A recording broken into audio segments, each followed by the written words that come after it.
Hey guys, welcome to Broke Boys Armory. So today is going to be kind of like a recap and a slight comparison video. Let's just call it an update. How about that? An update on the P365 XL and my experiences. So before we get into it, this is the P365 XL.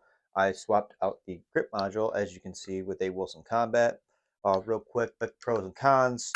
Pros, I really like when you're shooting this, how it like melts into your hand, like all these lines that are cut across the side panels here. It feels like your hands kind of sinking into it more as you kind of really grip tight. I like that when you carry it, it's you can carry it against your bare skin and it will not like cause any issue. It's the really aggressive stippling is only on the front and the back, and that's not an issue when you're carrying. Um, I really like the thickness of it. It's a slightly thicker. I really like that. I feel it's a lot easier to draw and present with this one. Two negatives that I found with this. First negatives when I first got it, I noticed that there was a hot spot. So over here on the rear of it, you can see how this side's not modified. This is how it looked prior, and then how it looks now. What I did was sanded this down, rounded this out a little bit, and take a little material out of here because my knuckle right here was hitting up against the slide, but now I have like a little divot in there and took out enough material to where I'm actually able to actually point out and punch out and be comfortable with it.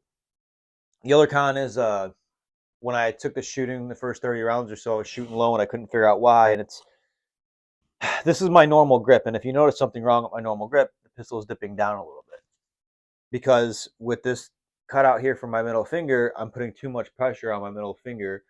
So I had to put extra pressure on my ring finger and my pinky finger to actually not shoot low and not dip this gun, which isn't a big deal. I figured it out fairly quickly. You'll see in some of the shooting footage that I'm like readjusting my hands as I'm trying to figure out a grip that worked best with this. And I think I got it pretty figured out. I was able to do some from the holster pull out and do some shooting there. The only malfunctions I had on the range today, or not today, when I was on the range with this, I had one failure to lock the slide back on empty magazine, but again, I feel like that was user error for me because my grip is so high and I could feel my thumb on the slide, so that's my bad. And then the other failure that I had was ammunition failure. I fired, heard a click, and nothing happened. Racked it, got the round out, unloaded it, looked, saw that there was a strike on the primer. Um, this being said, when I shot it, I did wait. I wait. If I shoot and nothing goes bang, and I know there's a round in the chamber, I'll sit there and wait a few seconds for hang fire. That's me.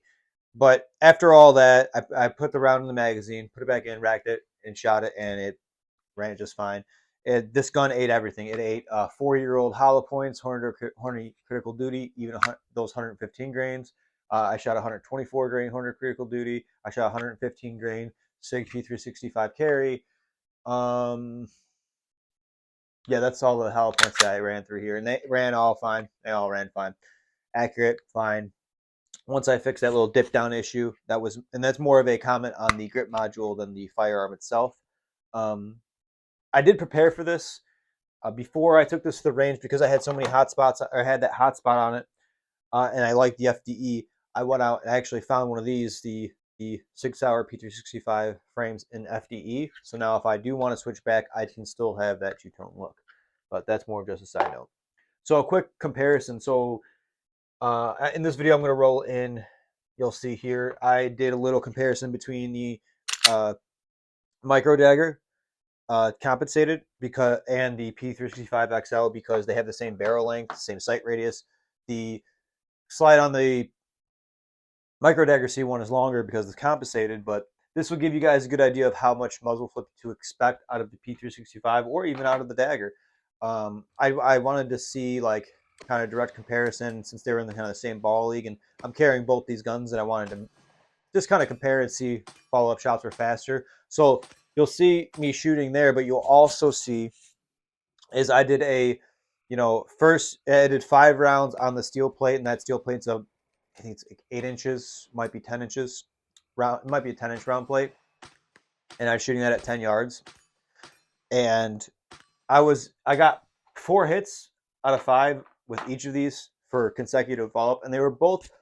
I would say I'd say maybe the dagger had a little bit quicker, but I'd only if it was quicker, I wouldn't say it was because of the compensator. I'd be say because it was the optic. Because obviously with an optic, it's easier just to get back on target, rather than just using your iron sights. But still impressed at the accuracy I was able to get out of the just for that quick range day out of it. I was more impressed that it ate everything. I was more really impressed that it ate all those hollow points. Now, my thoughts, final thoughts. I'm just going to give the final thoughts. I can't say to go out and buy a P365. Personally, I bought mine used, which means that somebody came in, they sold the gun to the gun store then went out and sold it to me. So SIG's really not getting a kickback. But if you go out and buy this gun new, well, the gun store you might have bought it from either bought it from SIG directly or bought it from a wholesaler that bought it from SIG. So SIG's getting some sort of kickback in some way, shape, or form. And obviously, if you trail this gun, the person who bought it new, down the road, the original person that bought it new obviously gave a kickback towards SIG. But the way I bought it, I feel like I didn't give a kickback towards SIG, at least with my money. But with all the current thing that SIG's going under, I can't tell you to support them or not to support them. That is your decision. I like the pistol. I'm going to keep carrying it, and I'm going to say it's a good gun. But am I going to recommend somebody go out and buy it? That's up to you to decide. That's really up to you. I'm not going to try to leave any impression either way. I can just tell you my feelings, and my feelings on the situation is I do not want to support that company right now, even though I really like their gun. So this is like a video that I love and hate, like to make. Like I want to make, like I want to say how much I really like this gun and tell you guys to go out and get it, and tell you how much even coming from a Shield guy, like I really like this gun, man. This gun fits me. It's a good gun, and but with under current management and current ownership and current handling of certain situations, new evidence comes out every day.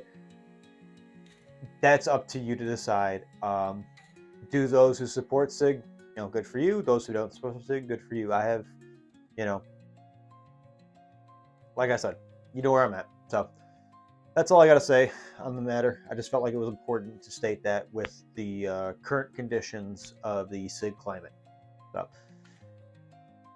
as you can see, I am not I don't know. Let's see. Am I turning into a SIGger or not? Let me know in the comments below.